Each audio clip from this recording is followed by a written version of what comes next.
no? Maganda na tingnan kasi wala na yung mga damo mga kababayan. So, tiis-tiis lang muna tayo. Dahil po ay ngayon ay grabe, kamura yung kamatis mga kababayan. Alam nyo kung magkano? 250.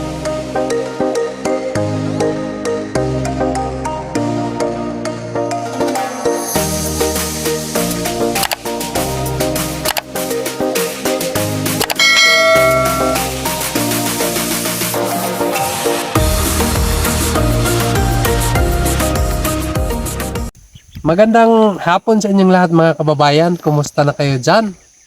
So nandito ako ngayon sa aking bukirin dito sa bagong tanim na kamatis. So makikita natin mga kababayan nga sobrang taba ng ating kamatis dito. Lahat ay nagdala na ng bulaklak. At saka natapos na rin paghawan, no? Maganda na tingnan kasi wala na yung mga damo mga kababayan. So tiis-tiis lang muna tayo. Dahil po ay ngayon ay grabe, kamura yung kamatis mga kababayan. Alam nyo kung magkano?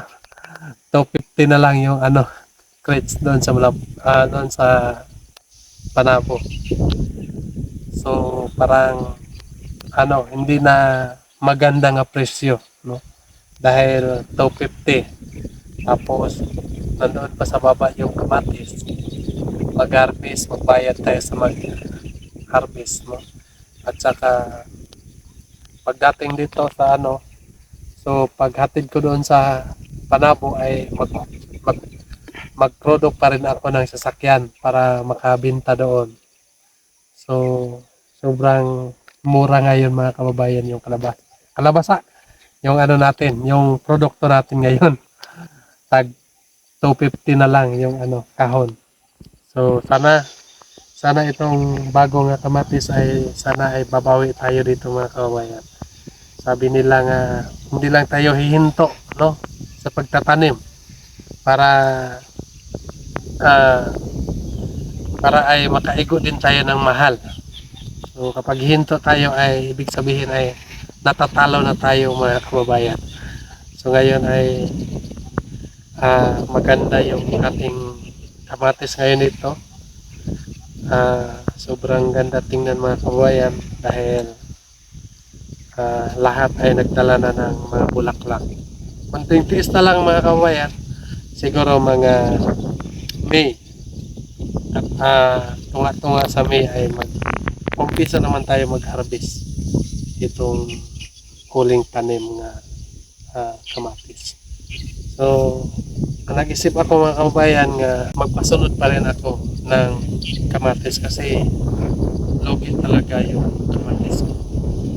kamatis namin ngayon dahil mura yung pagbili, dahil din ay baka marami yung kamatis doon sa doon sa ibang lugar, so mura talaga. Tapos yung mga abono natin sobra kamahal, yung mga medisina grabe kamahal mga kababayan. So hindi lang ako susuko kahit talo, pero babangon pa rin, no? para para para makabawi tayo sa kapital. So ipakita ko sa inyo itong tanim mga kababayan. Ito lang muna ang ating mga vlog ngayon dahil po ay si Sir Paul ay karating lang ng Davao. So abangan nyo na lang ang aming pagsama-sama ulit ng PB Team ng Davao. So yun lang mga kababayan, at ipakita ko muna sa inyo itong itong mga tanim ko dito mga kababayan.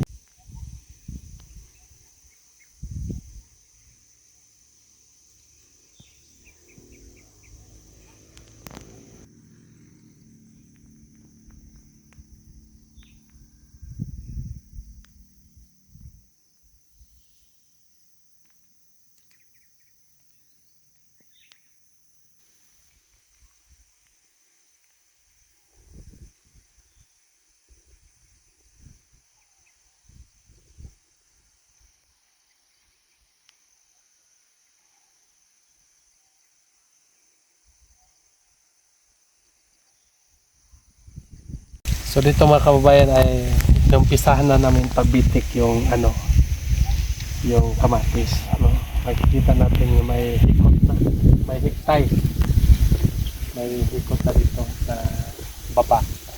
Pero doon sa bandang taas ay wala pa, no? Sa linggo na naman ay doon naman sa taas. So dito lang ang may tali na mga kababayan para hindi madapa, no?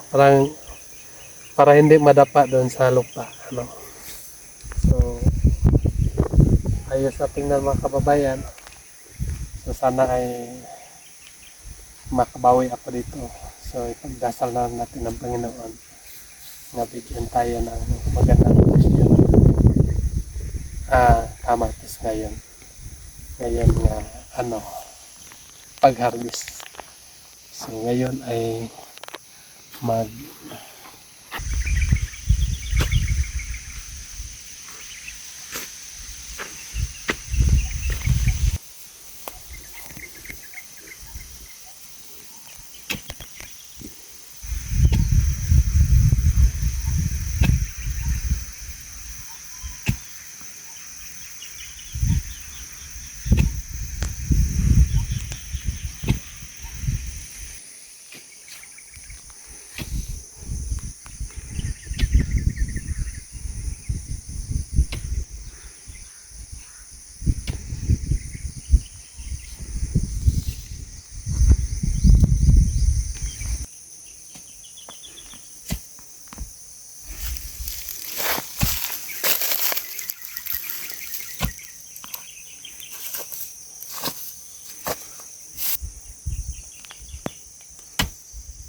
yun mga kababayan, at nalagyan na natin ng mga stick yung ating kamatis. So ang gagawin dito ay maglagay na lang ng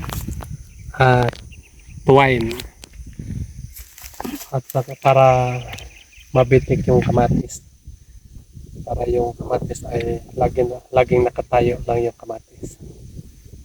So, para maganda yung dahil hindi nakatapa doon sa lupa.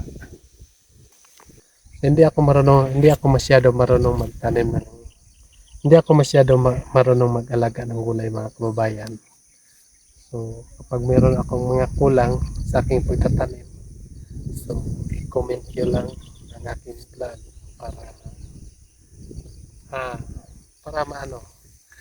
para yung pagkakamali ko ay may tama, no? Kung meron akong pagkakamali ng ng gulay, so may tama. O, tulad ng nag-comment doon nga, huwag ilagay sa sako yung kamatis, baka baka malata. Anong tawag sa baka tawag dyan? Baka daw yung kamatis, baka masira. So yun, nakita ko yun yung comment. So doon dapat ilagay sa bukag lang talaga ilagay yung mga kamatis, lalo na pag ikarga ng motor. So dapat nakabukag, hindi pala pwede sa sako dahil masira. So maraming salamat sa so yan lang mga kababayan, at nakikita na natin yung ating mga tanim dito. So kahit paano ay meron pa rin tayong nagagawa, kahit lagi akong busy, pero nakagawa pa rin tayo ng pagtatanim ng mga gulay, no? Dahil po ay dito ako sa bundok mga kababayan, so dapat ay hindi ko na lang sasayangin yung natitira kong oras para para may magawa pa at may kita pa habang may oras pa mga kababayan. So maraming salamat po mga kababayan sa lahat ng subscriber ng aking YouTube channel. Maraming salamat po mga kababayan sa inyong walang sawa nga nagasubaybay ng aking YouTube channel. So mag-ingat kayo dyan palagi at sana po ay follow ninyo aking Facebook page mga kababayan, Peking Bombay, sa page ng aking Facebook mga kababayan. Yun lang mga kababayan, mag-ingat kayo dyan palagi. God bless all. Bye bye.